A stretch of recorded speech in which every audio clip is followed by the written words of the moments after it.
pala ang aking mga kalapate. Ito ang aking unang pair. Papasok na po tayo.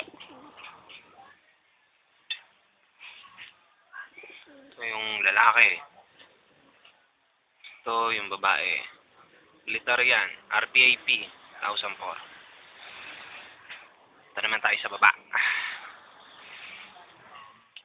Ito. Makikita nyo. Ang lalaki. Babae. Banbonde rin. Yan. Nice ba? Yan ang aking breederan. Pupunta naman tayo sa aking loft. Makikita nyo sila. Papasok na po tayo. Saglit lang. Ito na. Pasensya na ako. Medyo marumi. Hindi pa ako nakakapaglinis. Yan. May naglilimlim.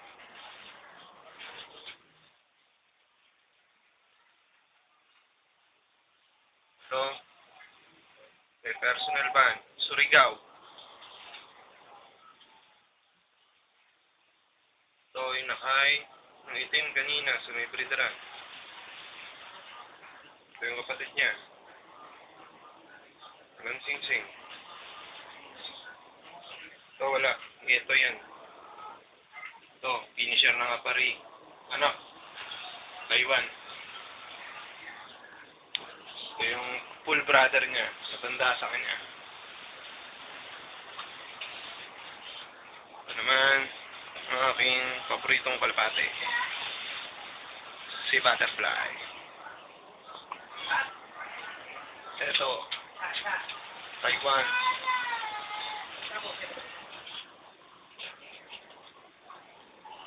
Ito ang aking humble loft. Pasensya na, medyo marumi. Ito nga pala yung naglilimlim. Pinakamalupit na kalapate dito yan. Sige, tapos na. Bigyan ko kayo ng huling sulyap sa aking loft. Ayan, kita nyo na. Stop.